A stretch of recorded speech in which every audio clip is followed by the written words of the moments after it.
Comme les professionnels, un grand nombre de jardiniers amateurs utilisent des produits phytosanitaires comme les pesticides ou les engrais chimiques dans leur jardin. L'association Naturama, en partenariat avec l'Agence de l'eau et l'association Rivière-Rhône-Alpes, a mené une enquête dans le pays de l'herbasse pour mieux cerner les pratiques de jardinage des particuliers. Alors moi les pesticides et insecticides, donc en tant qu'apiculteur comme monsieur, on est vraiment contre. Des herbants aussi.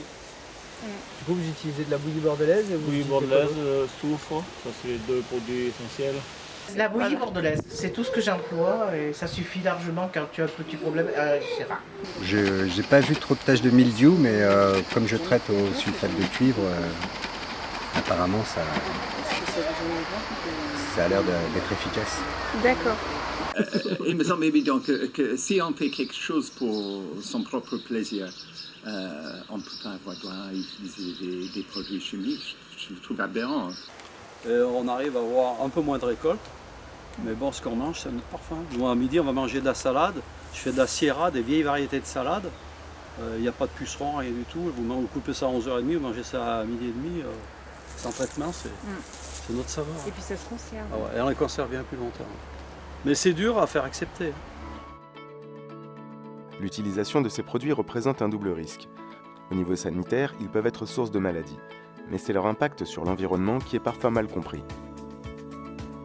Pour vous, quelles sont les conséquences sur l'environnement des pesticides? À la longue, ça peut être grave. Oui, parce que ça détruit les bêtes, ça peut détruire autre chose. Alors, premièrement, ils nous tuent les abeilles déjà pour commencer.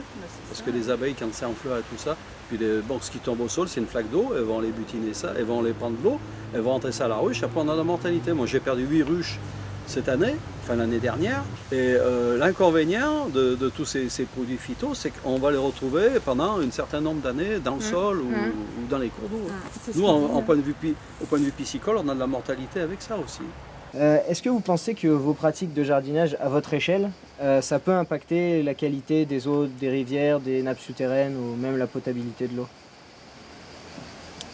Bon, ouais, possibilité, après rien n'est impossible. De toute façon, chaque action a des conséquences.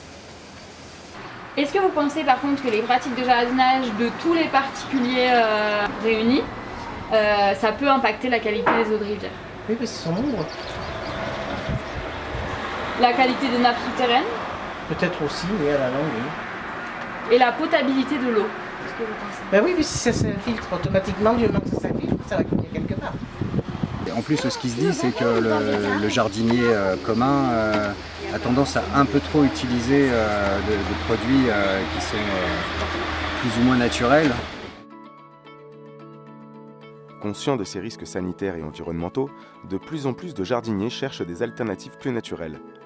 Voici quelques exemples de techniques saines et efficaces. Est-ce que vous avez des petites astuces que vous mettez sur Oui, vos alors cultures? moi je veux dire si, on a des petites astuces. On utilise d'après. Là, il y en a plein ici, hein, c'est pas difficile. Hein. Des coctions d'ortie, des coctions de fougères aussi.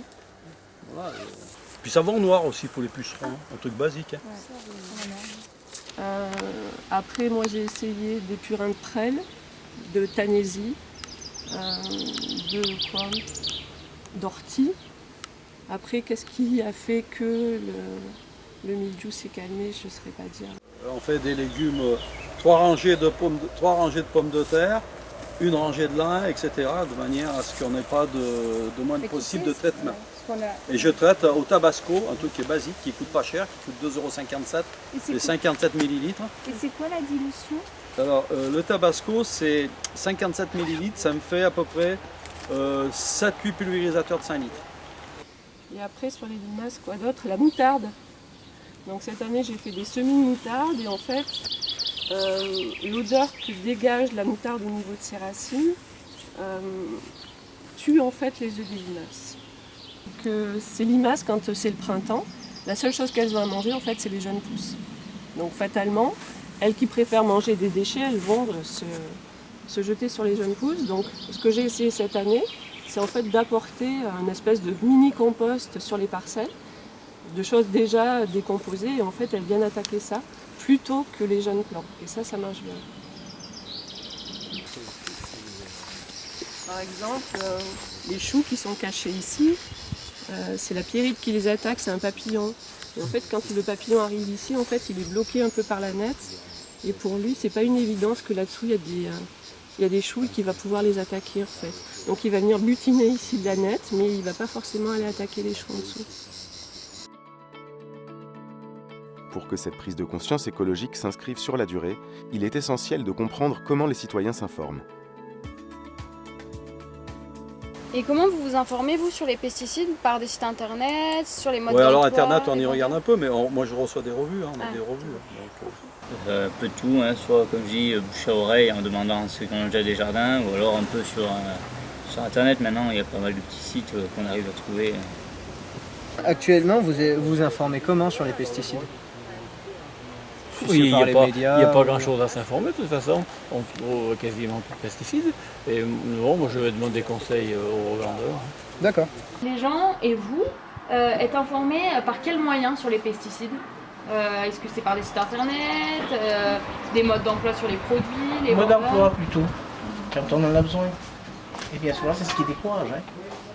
Quand on voit tout ce qu'il y a dedans, on dit non, c'est bon, c'est brouillard. Et qu'est-ce que vous penseriez qui toucherait le plus de gens si on faisait par exemple des encarts dans la presse locale, des encarts dans le bulletin oui, moi, municipal? dans le bulletin municipal, ça serait pas mal. Putain, Ça serait bien. Bulletin municipal, ça serait bien. Bulletin Le bulletin municipal, ouais. Oui, parce que tout le monde le regarde. Je me suis aperçu que beaucoup en parlaient. L'enjeu est donc de responsabiliser et d'informer les jardiniers sur l'impact des produits phytosanitaires, mais également de proposer des alternatives efficaces à leur utilisation.